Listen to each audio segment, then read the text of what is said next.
वासुदेवाय। ओम नमो भगवते वासुदेवाय। ओम नमो भगवते वासुदेवाय। नारायणं नमस्कृत्य नरं चैव नरोत्तमं देवीं सरस्वतीं व्यासं ततो जयमुदीरये।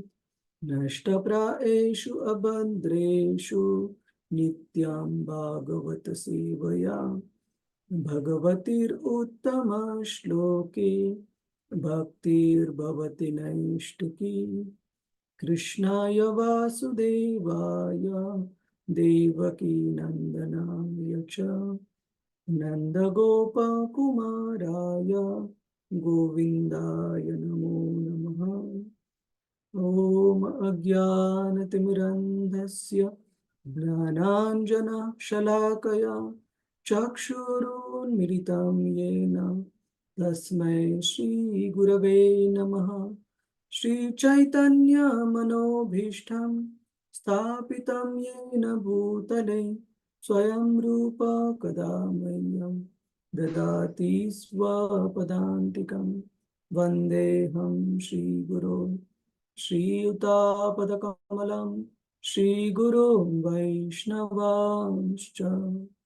श्रीरूपं सागरजातं सहगना रघुनाथान्वितं तं सजीवं साद्वैतं सावधूतं परिजनसहितं कृष्णचैतन्यदेवं श्रीराधा कृष्णपदान् सहगना ललिता श्रीविशाखान्वितांश्च। हे कृष्ण करुणा सिन्धु दीनबन्धु जगत्पते गोपेश गोपिकान्त श्रीराधाकान्त नमोऽस्तुते। तप्तकाञ्चन गौराङ्गी श्रीराधे वृन्दावनेश्वरी वृषभानुसुते देवी प्रणमामि हरिप्रिये। वंशकल्पतरुभ्यश्च कृपा सिन्धुभ्य एव च पतितानां पावनेभ्यो वैष्णवेभ्यो नमो नमः। नमः ॐ विष्णुपदाय कृष्णप्रेष्ठाय भूतले श्रीमते भक्तिवेदान्त स्वामिन् इति नामिने। नमस्ते सरस्वते देवी गौरवाणी प्रचारिणे निर्विशेष शून्यवादी पाश्चात्य देशतारिणे। जय श्री कृष्ण चैतन्य प्रभु नित्यानंद श्री अद्वैत गदाधर श्रीवासादि गौर भक्त वृंद। हरे कृष्णा कृष्णा कृष्णा हरे हरे, हरे राम राम राम हरे हरे। हरे कृष्णा। आजच्या श्रीमद भागवतम चर्चेमध्ये आपल्या सर्वांचं स्वागत आहे। तर आपण मागच्या वेळेस चर्चा केलेली की कशा प्रकारे अश्वत्थाम्याला ज्या वेळेस अर्जुनाने भगवंत श्रीकृष्णांच्या मदतीने पकडून द्रौपदी समोर प्रस्तुत केले, त्यावेळेस द्रौपदीने अर्जुनाला विनंती केली अश्वत्थाम्याला सोडण्यासाठी।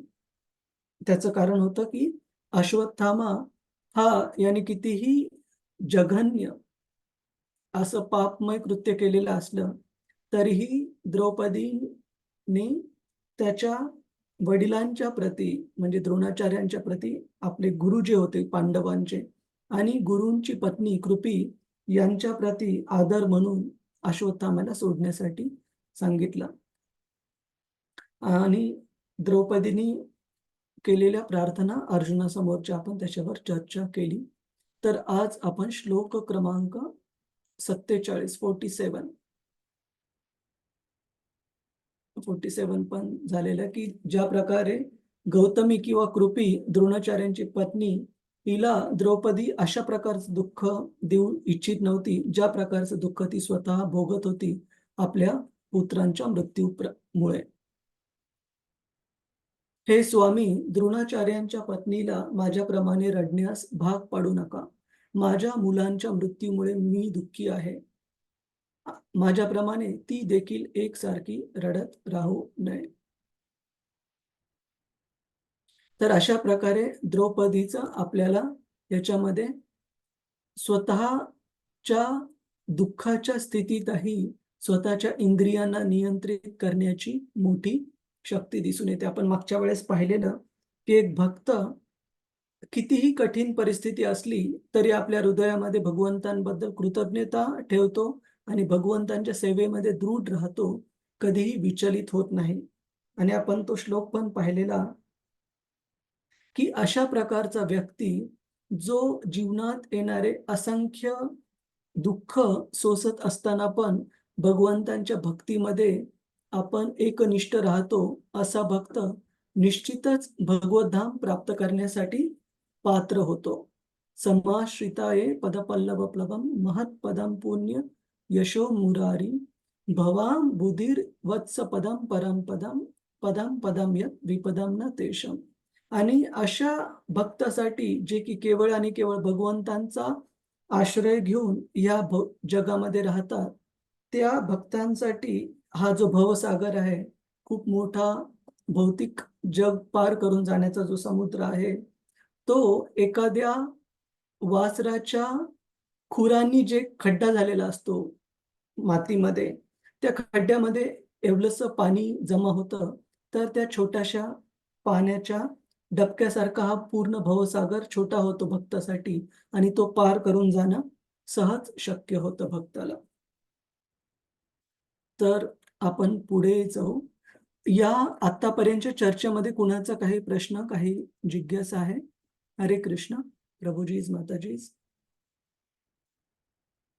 ठीक आहे, आपण पुढे जाऊ. कृपया तुम्ही हा श्लोक म्हणण्याचा प्रयत्न करा.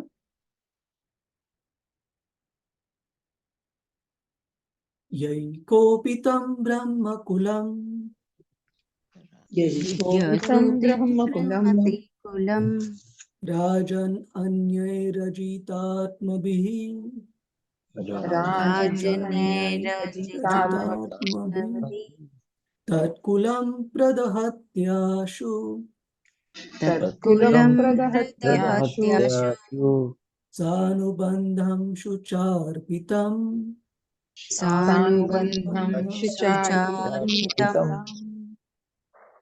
आपल्यापैकी कुणाला वाचायला आवडेल? हरे कृष्ण. हरे कृष्ण प्रभूजी, मी वाचू? हरे कृष्ण प्रभूजी. हरे कृष्ण. क्षितिजा माताजी, तुम्ही हा वाचा. संजय पाटील बा प्रभूजी, तुम्ही पुढचा श्लोक वाचा. चालेल. हरे कृष्ण प्रभूजी. हरे लीला कृष्ण. प्रभुपाद की जय. जर सत्ता चालवणारे राजे इंद्रियांवर नियंत्रण न ठेवता ब्राह्मण कुळांना अपमानित करून त्यांच्या क्रोधाला कारण होतील, तर त्यांचा क्रोधाग्नी राजांच्या कुळांचा संपूर्ण समुदाय जाळून टाकील आणि सर्वांवर दुःख कोसळेल. तात्पर्य: समाजातील ब्राह्मण वर्णाचा किंवा आध्यात्मिक दृष्ट्या विकसित वर्गाचा आणि उच्च कुळातील लोकांचा समाजातील सत्ताधारी वर्ग, व्यापारी, श्रमिक यांच्यासारख्या इतर वर्णांकडून मोठा सन्मान होत असे. हरे कृष्ण प्रभू. हरे कृष्ण. धन्यवाद. तर इथे भागवत आपल्याला सांगत आहे की कशा प्रकारे वर्णाश्रम संस्थेच्या आदर्श व्यवस्थेमध्ये ब्राह्मण, क्षत्रिय, वैश्य, शूद्र हे चारही वर्ण कशा प्रकारे त्यांच्या भौतिक जन्माप्रमाणे नाही तर आध्यात्मिक गुणांप्रमाणे, त्यांच्या पात्रतेप्रमाणे ठरवले जायचे. आणि म्युच्युअल रिस्पेक्टला आपण मराठीमध्ये काय म्हणतो? एकमेकांप्रतीचा आदर, ही अशी भावना होती की जसं की ब्राह्मण वर्ण हा समजला जायचा. भगवद्गीतेत ज्या प्रकारे 18व्या अध्यायामध्ये भगवंत त्यांचे गुण सांगतात. शम, दम, तप, शौच, आर्जव हे वेगवेगळे गुण सांगितलेले आहेत, ज्याच्यावरून एखाद्या व्यक्तीचा वर्ण कळू शकेल. आणि अशा पात्रतेच्या लोकांप्रती जे बाकीच्या वर्णातले लोक होते, क्षत्रिय, वैश्य, श्रमिक हे पण त्यांच्या प्रति आदराची भावना ठेवायचे आणि अशा प्रकारे राज्य चालायचं. जसं आपण एक उदाहरण पाहतो, पृथू महाराजांची कथा येते श्रीमद भागवतामध्ये, की कशा प्रकारे पृथू महाराजांचे 4थ्या स्कंदामध्ये कथा येते, की पृथू महाराजांचे जे वडील होते महाराज वेन, हे अतिशय शक्तिशाली असे क्षत्रिय राजा होते, परंतु अतिशय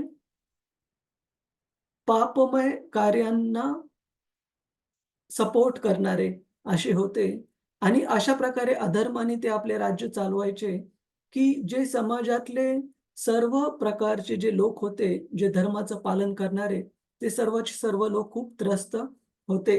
आणि त्या काळामध्ये पण अशी व्यवस्था होती. आपण पाहतो अ, चाणक्य महाराज, चाणक्य पंडित आणि महाराज चंद्रगुप्त मौर्य, की कशाप्रकारे चाणक्य पंडित हे स्वतः एकदम खूप ऑस्टिअर म्हणजे तपस्याचं जीवन जगायचे, एकदम साधं जीवन जगायचे. राहण्याच्या बाबतीमध्ये कोणत्याही राजाकडून ऐश्वर्य न स्वीकार करता, परंतु तरीही चंद्रगुप्त मौर्य हे राजा जे होते, ते चाणक्यांनी सांगितलेल्या निर्देशांचं पालन करायचे आणि त्या निर्देशानुसार आपलं राज्य चालवायचे. तर ही जी पद्धत होती आधीच्या काळामध्ये रूढ होती, की राजा कितीही शक्तिशाली असले, ऐश्वर्य संपन्न असले, तरीही शास्त्रिक उपदेश घेण्यासाठी या विशेष प्रकारचे जे प्रीस्ट, जे की पात्र होते आध्यात्मिकरित्या, त्यांच्याकडून मार्गदर्शन घ्यायचे. परंतु वेन राजा, पृथू महाराजांचे वडील, जे की एक अपात्र राजा होते, जे की पापमय कृत्यांना, अधर्मांना बळ द्यायचे. तर ज्यावेळेस वेन महाराजांना उपदेश करणारे जे प्रीस्ट, जे ब्राह्मण होते, त्यांनी पाहिलं की शास्त्राच्या प्रमाणे जे उपदेश आहेत त्याप्रमाणे वेन राजा हे राज्य चालवत नाहीये. त्यावेळेला त्यांनी वेन राजा यांना त्या सिंहासनावरून काढून टाकण्याचं ठरवलं. तर हे राजे एवढे शक्तिशाली असून पण आपण पाहतो की आध्यात्मिक शक्तीमध्ये हे जे त्यांना मार्गदर्शन करणारे प्रीस्ट होते, ते खूप शक्तिशाली होते आणि अंततः वेन महाराजांचा अंत झाला, मृत्यू झाला अधर्माचं पालन केल्यामुळे. पण एक गोष्ट अशी झाली, की राजा अधर्माला बळ देणारा का नसू नये, पण किमान त्यांच्या शक्तिशाली स्थितीमुळे, त्यांच्या क्षत्रिय शक्तीमुळे समाजातील जे काही अधर्माचं पालन करणारे जे व्यक्ती होते, जसं चोर, दरोडेखोर, लोकांची संपत्ती लुटणारे वगैरे, असे जे अधर्माचं पालन करणारे व्यक्ती, थोडी तरी त्यांना भीती होती, की राजा शक्तिशाली आहे आणि आपल्यावर जर राजाचा राग भरला, तर आपलं पण काही खरं नाही. परंतु वेन राजाला ज्यावेळेस प्रिस्टली क्लास, जे की त्यांना शास्त्रानुसार मार्गदर्शन करायचे, की अधर्माचं पालन करत असल्यामुळे आणि धर्माप्रमाणे राज्य न करत असल्यामुळे त्यांना काढून टाकण्यात आलं आणि नंतर त्यांचा मृत्यू झाला.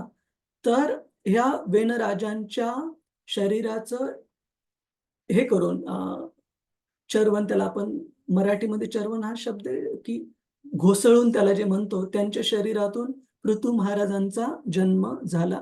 आणि पृथू महाराज जे की भगवंतांचे एक शक्ती आवेश अवतार, म्हणजे भगवंतांनी शक्ती प्रदान केलेले विशेष असे जीवात्मा जे पृथू महाराज होते, त्यांनी खऱ्या प्रकारे, धर्माप्रकारे जे गव्हर्नन्स, धर्माप्रमाणे राज्य कसं चालवायला पाहिजे, ते आपल्या उदाहरणामधून दाखवून दिलं.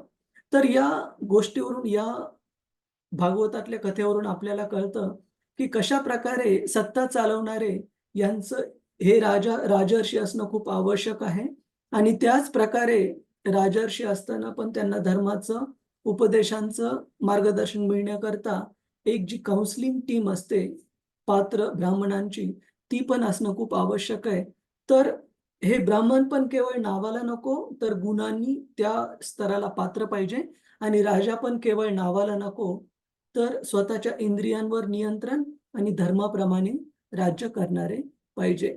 तर द्रौपदी इथे सांगत आहे पांडवांना, अशा प्रकारे एक क्षत्रिय कुळातले राज्यकर्ते असून पण आपण जर या वर्णाश्रम संस्थेमधल्या वेगवेगळ्या स्तराच्या लोकांना पाहिजे तो आदर प्रदान केला नाही, तर त्याच लोकांचा त्यांना अपमान करून त्यांचा होणारा जो अपमान आहे, त्या क्रोधाने आपला पण विनाश होईल, अधोगती होईल. तर त्यामुळे आपण त्यांना म्हणजे द्रोणाचार्यांची जी पत्नी आहे कृपी यांना दुःख द्यायला नाही पाहिजे. तर पुढचा श्लोक आपण पाहू. सूत उवाच सुतवाच धर्म्यं न्यायं सकरुणं धर्मं न्यायं सकरुणं निर्व्यलीकं समं महत् निर्वलीकं समं समन्महम् राजा धर्मसुतो राज्ञा राजा धर्मसुतो राज्ञम् प्रत्यनन्दद्वचो द्विजः प्रत्यनन्दध्वजो द्विजः माझ्या मते हा पण श्लोक आपण कव्हर केलेला, कारण माझ्या लक्षात आहे आपण धर्मसुतो याच्याबद्दल बरीच चर्चा केली, की युधिष्ठिर महाराज कसे धर्मराज म्हटले जायचे, कारण ते यमराजांचे पुत्र होते. आपल्या सर्वांच्या लक्षात आहे हा श्लोक कव्हर केलेला? हो हो प्रभूजी 55 पासून स्टार्ट करायचं होतं आपल्याला. ठीक ठीक आहे मॅडम. मी याच्यामध्ये टाकलेलं. अच्छा. हरे कृष्ण. सूत उवाच सुतवाच अर्जुन सहसा ज्ञाय अर्जुन सहसा न्याय हरेर्हार्दम् अथासिना हरे हार्दम् अथासिना मणिजहारमूर्धन्यम् मणिजहारमूर्धन्यम् द्विजस्य सहमूर्धजम् द्विजस्य सहमूर्धजम्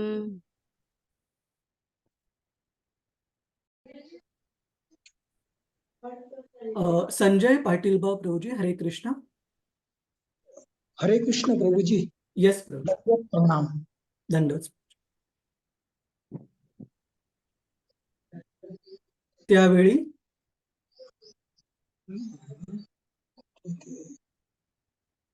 याचा अनुवाद दिसत आहे प्रभुजी.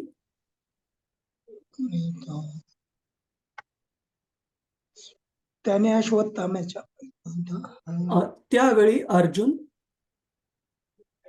नाही दिसत नाही सर. अच्छा अच्छा ठीक आहे, मी वाचतो. हरे त्यावेळी कृष्ण मी म्हणते. हा हरे कृष्ण माताजी. यस माताजी. हरे कृष्ण. त्यावेळी अर्जुन भगवंताच्या सन्निध बोलण्याचा हेतू समजू शकला. त्याने अश्वत्थामाच्या शिरावरचा मणी केसांसहित तलवारीने कापून घेतला. तात्पर्य वाचू प्रभूजी. यस. वेगवेगळ्या माणसांच्या परस्पर विरुद्ध आज्ञापालन करणे अशक्य असते, तेव्हा अर्जुनाने आपल्या कुशाग्र बुद्धीप्रमाणे तडजोड स्वीकारून अश्वत्थाम्याच्या माथ्यावरचा मणी कापून काढला. हे तर त्याचे शिर कापल्यासारखेच होते आणि सर्व व्यावहारिक हेतूंसाठी त्याचे जीवनही वाचले होते. या ठिकाणी अश्वत्थामाचा उल्लेख द्विज असा केला आहे.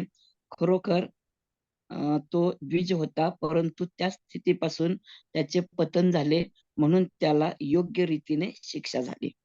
हरे हरे कृष्ण. कृष्ण. धन्यवाद. त्यावेळी अर्जुन भगवंतांच्या संदिग्ध बोलण्याचा हेतू समजू शकला. संदिग्ध म्हणजे की भगवंतांनी अर्जुनाला अगोदरच्या श्लोकामध्ये सांगितले की ब्रह्मबंधूला मारू नये, परंतु तो जर आततायी असेल तर त्याचा वध केलाच पाहिजे. हे शस्त्राचार आहेत, त्यांचे पालन झाले पाहिजे. तू आपल्या प्रियेला दिलेले वचन म्हणजे द्रौपदीला दिलेले वचन पाळले पाहिजेस. कोणतं वचन दिलेलं अर्जुनाने द्रौपदीला? हरे कृष्ण.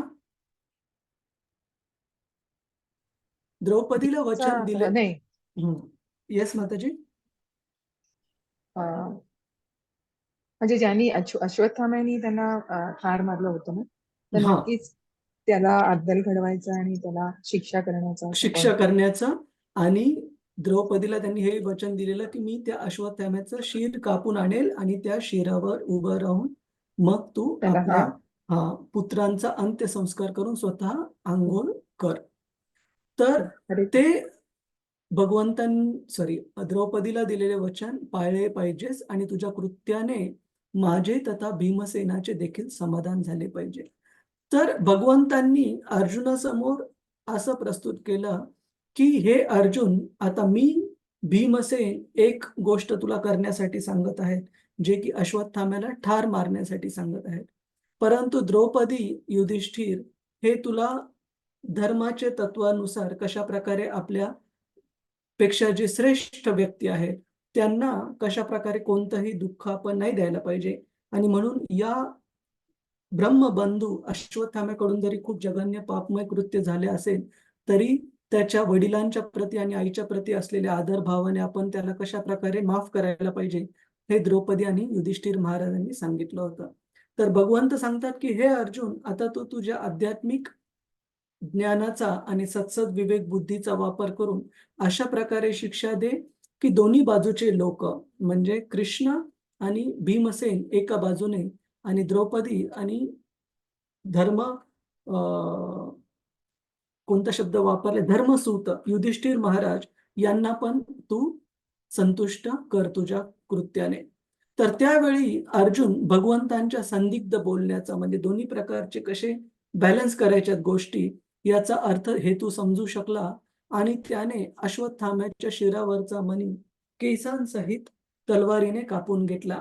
तर अशा प्रकारची शिक्षा देऊन असं सांगितलं जातं, आपण मागच्या वेळेस पण चर्चा केलेली आहे की वेगवेगळ्या प्रकारच्या व्यक्तींकडून एकच जर गुन्हा झाला तर त्यांना देणारी शिक्षा ही एकाच प्रकारची शिक्षा देऊन उपयोग नाही. जसं आपण उदाहरण दिलेलं की वर्गामध्ये एक हुशार विद्यार्थी आहे जो प्रत्येक वेळेस गृहपाठ पूर्ण करून आणतो आणि एका वेळेला कोणत्या जेन्युइन कारणाने तो कोणत्या गोष्टीने जो गृहपाठ करू शकला नाही तर त्याला मिळणारी शिक्षा, किंवा एखादा मुलगा जो प्रत्येक वेळेस केअरलेस आहे, लक्ष देत नाही अभ्यासामध्ये आणि गृहपाठ पूर्ण करून आणत नाहीये, तर दोघांना एखाद्या हुशार मुलाची पहिल्या वेळेस होणारी चूक आणि एखाद्या लक्ष न देणाऱ्या मुलाची प्रत्येक वेळेस होणारा दुर्लक्षपणा या दोघांना सारख्या प्रकारची शिक्षा असू शकत नाही. तर अशा प्रकारे अर्जुन हा भगवंतांच्या इच्छेला आणि द्रौपदीच्या आणि युधिष्ठिर महाराजांच्या इच्छेला पूर्णपणे समजून होता आणि त्यांनी अशा प्रकारची शिक्षा अश्वत्थाम्याला दिली जेणेकरून एका द्विज कुळामध्ये, एका ब्राह्मण कुळामध्ये जन्मल्यामुळे त्याला अपमान तर झाला आणि असं सांगितलेलं आहे की एका अशा व्यक्तीसाठी भगवद्गीता सांगते की ज्याला मान स्वीकारण्याची सवय आहे, one who is honoured once dishonour is worse than death, त्या व्यक्तीसाठी अपमान जो आहे तो मृत्यूपेक्षा जास्त क्लेशदायक आहे. म्हणून अश्वत्थाम्याचा शिरोमणी काढून घेतल्यानंतर त्याचा जो अपमान झाला अर्जुनाकडून तो त्याला मृत्यूदंड प्राप्त केल्यासारखाच त्याच्यासाठी हा त्रास होता. पण त्याच वेळेला द्रौपदी मातेच्या विनंतीनुसार, प्रार्थनेनुसार अर्जुनाने अश्वत्थाम्याचे जे प्राण आहेत ते त्याला बहाल केले, ते प्राण काढून घेतले नाहीत. अशा प्रकारे तो जिवंत पण राहिला, परंतु त्याला मृत्यूदंडाची जी शिक्षा होती ती पण प्राप्त झाली. अशा प्रकारे अपमान होऊन त्याचा शिरावरचा जो शिरोमणी आहे तो मणी काढून घेतल्यामुळे. कुणाचा काही प्रश्न आहे? हरे कृष्णा, प्रभुजीज माताजीज. कशा प्रकारे अर्जुनाने दोन्ही बाजूचे जे महान भक्त होते, भीमसेन किंवा साक्षात भगवंत कृष्ण असू किंवा धर्मराज युधिष्ठिर किंवा द्रौपदी असू, या दोन्ही बाजूंच्या व्यक्तींना संतुष्ट केले आपल्या कार्याने. म्हणजे अश्वत्थाम्याला मृत्यूदंड पण दिला पण त्याला ठार पण मारले नाही. कुणाचा प्रश्न आहे? हरे कृष्णा, प्रभुजीज माताजीज.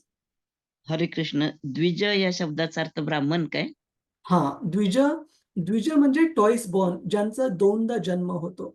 तर शास्त्र सांगतं की आपला जो पहिला जन्म आईच्या पोटातून होतो तो तर पहिला जन्म किंवा साधारण जन्म झाला, परंतु खरा जन्म तो सांगितलाय जो ज्यावेळेस आपण भगवंतांचे जे शुद्ध भक्त आहेत त्यांना आपलं जीवन अर्पित करून त्यांच्याकडून ज्यावेळेस हरिनाम दीक्षा प्राप्त करतो, तो गुरूंकडून प्राप्त झालेला जो जन्म आहे त्याला द्विज म्हटलं जातं, की ज्यांनी 2 संस्कार 2 वेळा जन्म संस्कार हे पाहिलेले आहेत, त्यांना द्विज म्हटलं जातं.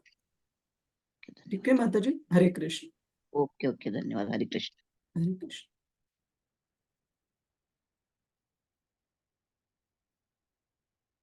पुढचा श्लोक पाहू आपण. विमुच्य रशनाबद्धम् विमुच्य रशनाबद्धम्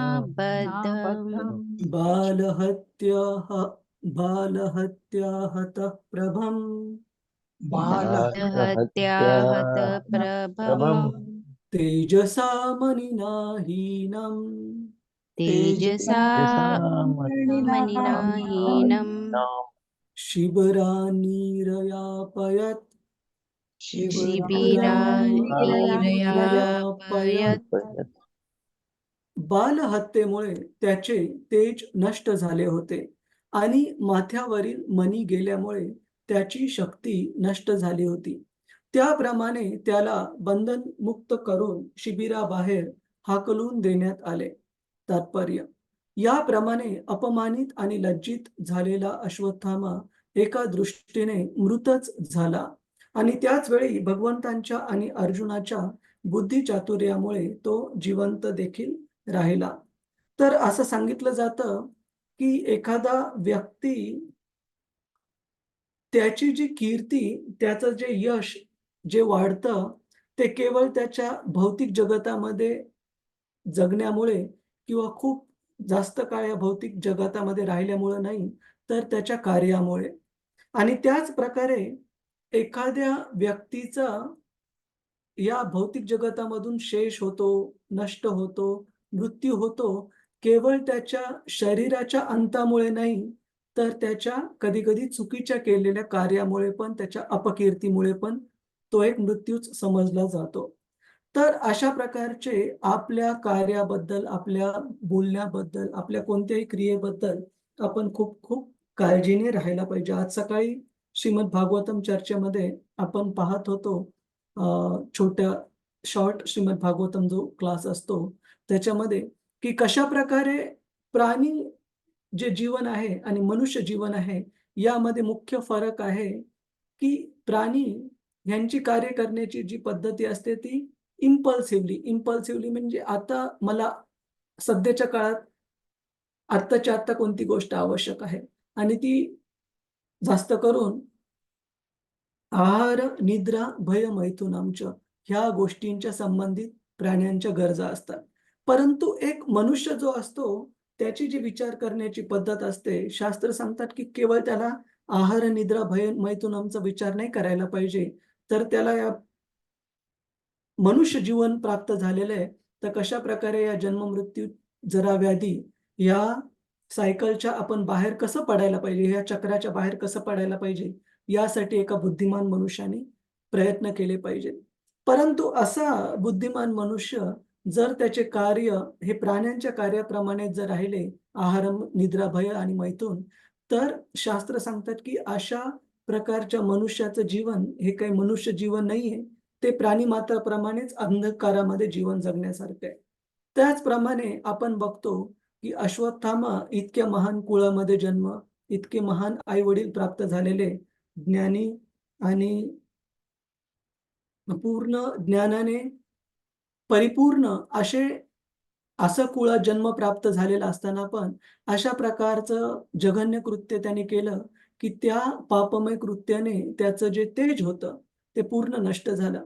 असं सांगितलं जातं शास्त्रामध्ये, की अशा प्रकारचं जघन्य कृत्य भगवंतांच्या भक्तांच्या प्रती मोठ्या प्रमाणात अपराध करून एखाद्या व्यक्तीचा जीवनकाळ, जो ठरवलेला जीवनकाळ आहे, निसर्गाच्या नियमाप्रमाणे, तो पण कमी होऊ शकतो आणि व्यक्ती मृत्यू पण लवकर बोलावून घेऊ शकतो, जर अशा प्रकारच्या जघन्य कृत्यांमध्ये आपण स्वतःला गुंतवलं तर, अश्वत्थाम्यासारख्या. तर याचा परिणाम काय झाला? अश्वत्थाम्याने भगवंतांच्या महान भक्तांप्रती केलेला हा जो अपराध होता, त्या पापमय कृत्याने त्याचे जे तेज होते ब्राह्मण पुत्राचे, ते पूर्ण नष्ट झाले आणि माथ्यावरील मणी गेल्यामुळे अश्वत्थाम्याची जी शक्ती होती, योगिक शक्ती ती पण तो गमावून बसला. आणि अशा प्रकारे एखाद्या पशुला ज्याप्रमाणे बांधून आणलं होतं, त्याच प्रकारे त्याला मोकळं सोडून देण्यात आलं, हाकलून देण्यात आलं पूर्णपणे अपमानित करून. तर अशा प्रकारचा अपमान शास्त्र सांगत आहे, की एका प्रकारचा मृत्यूदंडच होता अश्वत्थाम्यासाठी. कारण आपण आता पाहिलं, की सन्मान स्वीकार केलेल्या व्यक्तीसाठी अपमान हा मृत्यूपेक्षाही जास्त क्लेशदायक असतो. आणि अर्जुनाने अशा प्रकारे अश्वत्थाम्याला शिक्षा देऊन द्रौपदीला पण संतुष्ट केलं, की ठीक आहे बाबा, किमान मारलं तरी नाही त्याला आणि त्याला मृत्यूदंडाची प्रमाणे शिक्षा पण प्राप्त झाली. त्याचे जे ब्राह्मण पात्रता होती, जे गुण होते, ते गुण गमावून बसल्यामुळे. हरे कृष्ण. पुढचा श्लोक म्हणण्याचा प्रयत्न करा. वपनं द्रविणादानं वपनं द्रविणादानं स्थानात् निर्यापनं तथा स्थानान्निर्यापनं तथा एष हि ब्रह्मबन्धूनां एष एष हि ब्रह्मबन्धूनां वधो नान्योऽस्ति दैहिकः वधो नान्यो यतिस्थितः ब्रह्मबंधूंसाठी डोक्यावरचे केस कापणे, संपत्ती हिरावून घेणे आणि घरातून घालवून देणे या शिक्षा सांगितल्या आहेत. त्यांच्यासाठी शारीरिक वधाचे विधान नाही. तर जसं आपण आता चर्चा केली, वेगवेगळ्या स्तरांवरच्या लोकांसाठी वेगवेगळ्या प्रकारच्या शिक्षा शास्त्रामध्ये सांगितल्या आहेत. जसं एखाद्या ब्राह्मणासाठी शिक्षा काय सांगितली आहे? खूप साधी, की त्याला त्याची चूक सांगा कुठे झालीये आणि त्या चूक समजून घेतल्याने त्याला जे मनामध्ये क्लेश वाटेल, जो अपमान वाटेल, तो त्याच्यासाठी मृत्यूपेक्षाही जास्त क्लेशदायक आहे आणि त्याच्यासाठी तेवढी शिक्षा पर्याप्त आहे, सफिशियंट आहे. परंतु इथे अश्वत्थामा हा ब्राह्मण नाहीये, तर ब्रह्मबंधू. ब्रह्मबंधू म्हणजे ब्राह्मण कुळात जन्माला पण पतन झालेलं आहे. अशा प्रकारच्या ब्रह्मबंधूसाठी हे फिजिकल म्हणजे शारीरिक स्तरावरच्या काही शिक्षा सांगितल्यात. कोणत्या शिक्षा? जसं त्याच्या डोक्यावरचे केस कापणे, त्याची संपत्ती हिरावून घेणे किंवा घरातून त्याला बाहेर घालून देणे, अशा प्रकारे एक प्रकारे अपमानित करणे ह्या शिक्षा.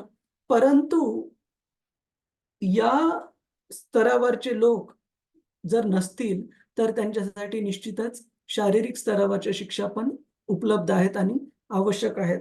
जशा प्रकारे शास्त्रात सांगितलं जातं, की एखाद्या दुसऱ्या व्यक्तीचा खून करणारा जो व्यक्ती आहे, त्याला जर पर्याप्त मात्रेमध्ये शिक्षा ह्या जन्मामध्ये प्राप्त झाली नाही, तर पुढच्या जन्मामध्ये अधिक गंभीरपणे त्याला ते कर्मफळ स्वीकारावे लागते.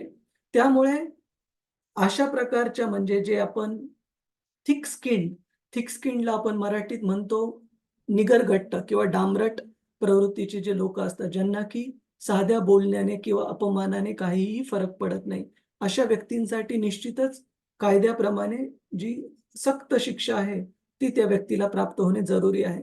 परंतु अश्वत्थामा हा ब्रह्मबंधू असल्यामुळे केवळ आणि केवळ त्यांच्या आईच्या आणि वडिलांच्या बद्दल आदरामुळे त्याला शारीरिक स्तरावरची ही छोटीशी शिक्षा देण्यात आली, मृत्यूदंड देण्यात आला नाही. तर अशा व्यक्तींसाठी शारीरिक वधाचे विधान दिलेलं नाहीये शास्त्रामध्ये. तर शेवटचा श्लोक या भागातला.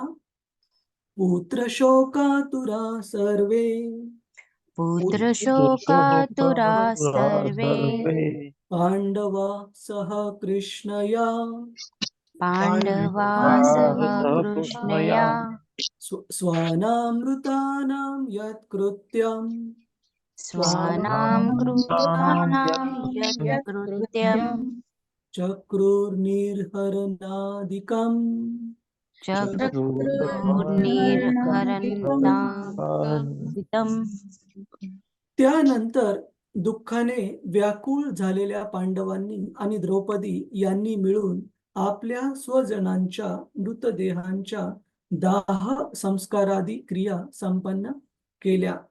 तर अशा प्रकारे आपण पाहतो की अश्वत्थाम्याला जी कोणती शिक्षा योग्य द्यायची होती ती दिल्यानंतर अर्जुन आणि बाकीच्या पांडवांनी आणि भगवंत कृष्णांच्या साथीने त्यांचे जे मृत मुलं होते त्यांच्यावर अंत्यसंस्कार केले.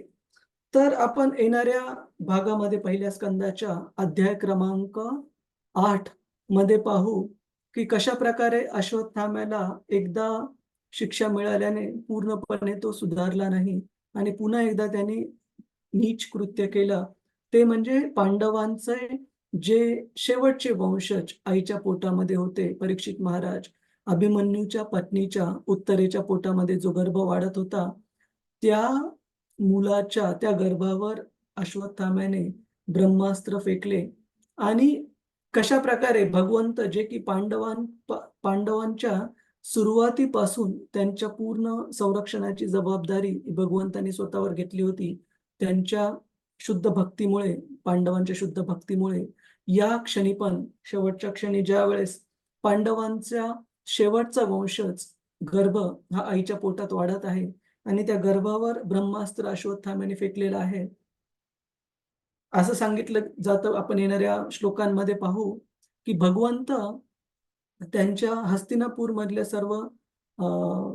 सर्व कार्य धर्मस्थापन करण्याचं कार्य, युधिष्ठिर महाराजांना राज्य सिंहासनावर बसवण्याचं कार्य आणि हे सर्व त्यांचे कार्य झाल्यानंतर द्वारकेमध्ये जाण्यासाठी परत निघतायत. त्याच वेळेला परीक्षित महाराजांची जी आई आहे उत्तरा, ती कशा प्रकारे भगवंतांचं शरण घेते ज्यावेळेस तिला कळतं की काहीतरी विपरीत घडत आहे आपल्या गर्भामध्ये आणि भगवंत कशा प्रकारे त्या उत्तरेच्या पोटातील बाळाला वाचवतात आणि त्यानंतर कुंती महाराणीच्या सुंदर प्रार्थना आपण पाहू पुढच्या अध्यायामध्ये, ज्या की खूप खूप ह्या महान अशा प्रार्थना आहेत, महान भक्ताच्या आणि महान अशा प्रार्थना आहेत ज्याच्यामधून आपल्याला शिकण्यासारखं खूप काही आहे की कुंती माता कशा प्रकारे भगवंतांना प्रार्थना करते की एका भक्ताच्या जीवनामध्ये होणारी प्रत्येक घटना ही कोणतीच घटना कर्मफळाप्रमाणे, साधारण कर्मफळाप्रमाणे होत नाही, जर ते भक्त भगवंतांना पूर्ण प्रकारे समर्पित असतील तर. अशा समर्पित भक्तांच्या जीवनातील प्रत्येक घटना ह्या केवळ आणि केवळ भगवंतांच्याच अनुमतीने, भगवंतांच्याच इच्छेने होतात आणि हे जाणून कुंती माता भगवंतांना प्रार्थना करते की हे भगवंत, ह्या ज्या काही अडचणी, जे काही दुःख आमच्या जीवनामध्ये आतापर्यंत आलेले आहेत, कृपया ते नेहमी येऊ द्या, जेणेकरून अशा प्रकारच्या अडचणींच्या काळामध्ये तुम्हाला लक्षात ठेवणं, भगवंतांना प्रार्थना करणं हे खूप सोपं आहे आणि अशा प्रकारे भगवंतांचं जर स्मरण आपल्याला नियमित राहिलं अशा कठीण काळामध्ये, तर आपल्याला ह्या जन्म-मृत्यू, जरा-व्याधीच्या चक्रामध्ये अडकून राहायला नको. आपण या जन्म-मृत्यू, जरा-व्याधीच्या चक्रामधून मुक्त होऊ शकतो. अशा प्रकारे एका भक्ताची मानसिकता असते. आपल्याला भौतिक आनंद नकोय प्रभूजी माताजी. आपल्याला भौतिक आनंद किंवा दुःख याच्याशी घेणं देणं नाहीये. आपल्याला घेणं देणं काय आहे? एका भक्ताला काय घेणं देणं असलं पाहिजे महत्वाचं? हरे कृष्ण प्रभुजी, दंडवत प्रणाम. हरे कृष्ण. आत्मसाक्षात्कार माता प्रभुजी. हा, आत्मसाक्षात्कार तर बरोबर आहे, प्रयोजन आहे, आपलं एंड गोल आहे, शेवटचं जे ध्येय प्राप्त करायचं ते आत्मसाक्षात्कार आहे. पण हरे आत्मसाक्षात्कार कृष्ण. हरे कृष्ण. भगवंतांची सेवा आणि नामस्मरण. हे भगवंतांचं स्मरण ही भक्तासाठी नेहमीची महत्वाची गोष्ट आहे. इनफॅक्ट शास्त्र आपल्याला सांगतात की शास्त्रात दिलेले जे काही नियम आहेत, 16 माळांचा जप करा, भगवंतांच्या अर्च विग्रहाची पूजा करा, 4 नियमांचं पालन करा, जे काही डूज आणि डोंट्स, करावयाच्या गोष्टी आणि टाळायच्या गोष्टी या काही दिलेल्या ज्या आहेत शास्त्रामध्ये, केवळ आणि केवळ एक उद्देश आहे त्या नियमांचा. ते उद्देश आहे म्हणजे आपण भगवंतांना नेहमीच स्मरणात ठेवणं आणि कधीही भगवंतांचं आपल्याला विस्मरण न होऊ देणं. विस्मरण म्हणजे भगवंतांना विसरून जाणं. ह्या गोष्टी जर होत आहेत, भगवंतांचं स्मरण होत आहे, तर तो जो प्रसंग, तो जो काळ आहे, तो आपल्यासाठी सर्वोत्कृष्ट आहे. तर एक श्री चैतन्य महाप्रभूंच्या जीवनातील प्रसंग सांगून आपण आजची चर्चा इथे कन्क्लूड करू, की श्री चैतन्य महाप्रभूंचे एक महान भक्त होते, नामाचार्य श्रीला हरिदास ठाकूर. आपल्या सर्वांनी नाव ऐकलं आहे हरिदास ठाकूर यांचं? प्रभूजीच हो माताजीच. हो हो हो हो, प्रभूजी. ऐकलंय बा- प्रभूजी. आणि बाकीचे भक्त मनीषा माताजी, गायत्री माताजी, रेश्मा माताजी, तुम्ही पण ऐकलंय? हो प्रभूजी. ऐकलंय ना? तर हरिदास ठाकूर ज्या प्रकारे त्यांची पदवी सांगितली जाते, नामाचार्य, म्हणजे भगवंतांच्या हरिनामामध्ये नेहमी मग्न असायचे. त्यांना जे त्या काळचे राजे होते ते खूप ईर्ष्याळू होते त्यांच्या प्रती, की त्यांना ईर्ष्या वाटायची की हरिदास ठाकूर यांचा जन्म अशा कुळामध्ये झालेला जे कुळ की वर्णाश्रम धर्माचा भाग नव्हते. परंतु ते नियमितपणे भगवंतांच्या हरिनामाच्या जपामध्ये नेहमी मग्न असायचे. त्याच्यामुळे त्यांच्या धर्मातील म्हणा, कुळातील जे लोक होते ते त्यांच्या प्रती ईर्ष्या करायचे, की हा व्यक्ती आपल्या धर्मामध्ये जन्म घेऊन पण भगवंतांचं, जे की सनातन धर्माचं पालन करणारे लोक आहेत, त्यांच्या भगवंतांचं नाव का हा जप करत आहे. त्याच्यामुळे त्यांना हरिदास ठाकूर आवडायचे नाही. आणि सनातन धर्म पालन करणाऱ्या वेगवेगळ्या लोकांना असं वाटायचं, की हे बाहेरच्या धर्माचे असून पण आपल्या भगवंतांचं नामस्मरण का करत आहेत? आपण पण एवढ्या चांगल्या प्रकारे भगवंतांचं नाम स्मरण करू शकत नाही. तर अशा प्रकारे त्यांना पण ईर्ष्या वाटायची. तर अशा प्रकारे हरिदास ठाकूर यांना राजाने वेगवेगळ्या प्रकारचे ज्यावेळेस त्यांना कंप्लेंट्स आल्या, हरिदास ठाकूर यांच्या ओन स्वधर्मीयांकडून किंवा परधर्मीयांकडून, त्यावेळेस राजाने हरिदास ठाकूर यांना काही काळ तुरुंगात टाकण्याची शिक्षा दिली. आणि काही काळानंतर ज्यावेळेस तुरुंगातून हरिदास ठाकूर यांना सोडण्यात येत होते, त्या थोड्याशा काळामध्ये ज्यावेळेस तुरुंगात असताना हरिदास ठाकूर यांच्या पवित्र संघाने आणि त्यांच्या उपदेशांनी तुरुंगातले जे सर्व कैदी होते त्यांना हरिनामाची गोडी प्राप्त झाली. हरिदास ठाकूर यांच्या पवित्र संघाने ते हरिनाम करू लागले. आणि ज्यावेळेस त्यांना कळालं की हरिदास ठाकूर यांना सोडल्या जात आहे तुरुंगातून, त्यावेळेस त्यांना आनंदही होता आणि दुःखही होतं. आनंद या गोष्टीचा होता की हरिदास ठाकूर यांना अंततः तुरुंगापासून मुक्ती प्राप्त होत आहे. आणि दुःख याचं होतं की आपल्याला आता श्रील हरिदास ठाकूर नामाचार्य यांचा पवित्र संघ प्राप्त होणार नाही. तर अशा प्रकारे खूप यातनेने हरिदास ठाकूर यांना जात असताना पाहून सर्व जे कैदी होते ते मोठ्याने हरे कृष्ण महामंत्र म्हणू लागले किंवा हरी हरी असं नामस्मरण करू लागले हरिदास ठाकूर जात असताना. त्यावेळेस हरिदास ठाकूर यांनी त्या कैद्यांना पाहून एक गोष्ट म्हटली की may you always remain in this desperation. Haridas Thakur म्हणाले की आपण सर्व ज्या प्रकारे भगवंतांचं एकदम तन्मयतेने, दृढतेने नाम घेत आहात, आपण नेहमी अशा स्थितीमध्ये नेहमी राहावं. आणि सगळ्या कैद्यांना खूप अचंबित झाले की अरे, अशा स्थितीत राहायचं म्हणजे काय, नेहमी तुरुंगातच राहायचं का?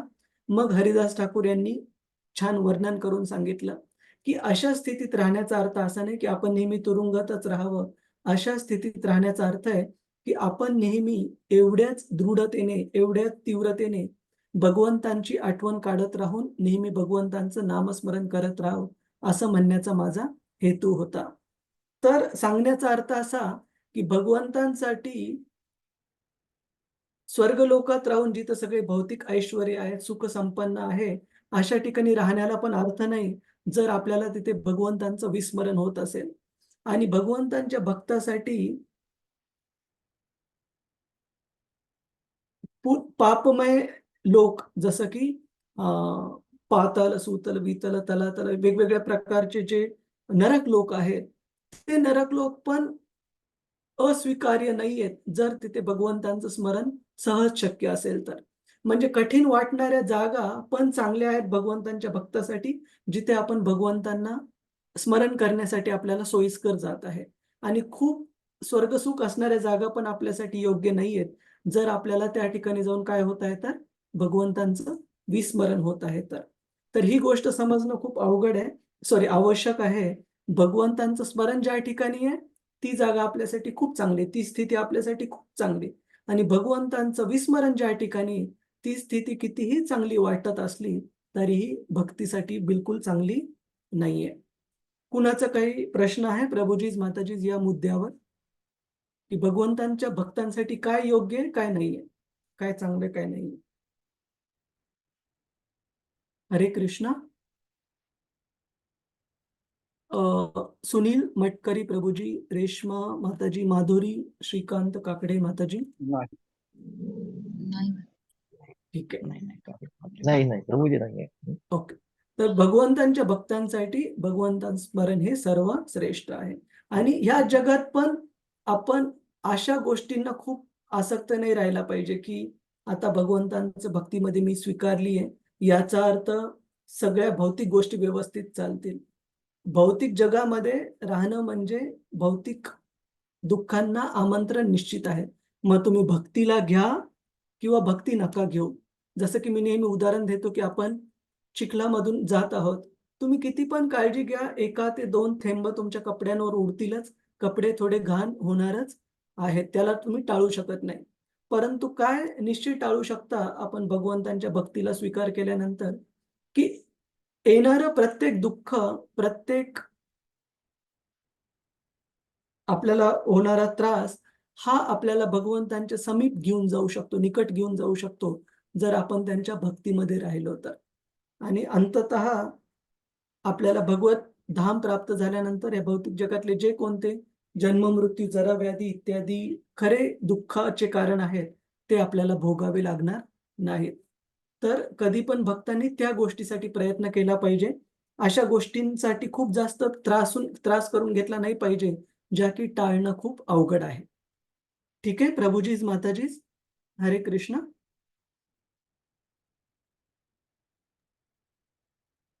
हरे कृष्ण प्रभुजी. हरे कृष्ण.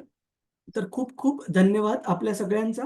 पुढचा जो अध्याय आहे खूप महत्वाचा आहे. कुंती स्तुती, the prayers of queen Kunti. खूप खूप महत्वाचा आहे. तर आपण मंगळवारपासून सुरुवात करूया. वांछा कल्पतरुभ्यश्च कृपा सिंधुभ्य एव च पतितानां पावनेभ्यो वैष्णवेभ्यो नमो नमः. अनंत कोटि वैष्णव वृंद की जय. वैष्णव ठाकुर की जय. श्रील प्रभुपाद की जय. हरे कृष्ण. हरे कृष्ण. हरे कृष्ण प्रभुजी, दंडवत प्रणाम. हरे कृष्ण. धन्यवाद. हरे कृष्ण प्रभुजी. धन्यवाद. हरे कृष्ण. धन्यवाद. हरे कृष्ण प्रभुजी. हरे कृष्ण. धन्यवाद.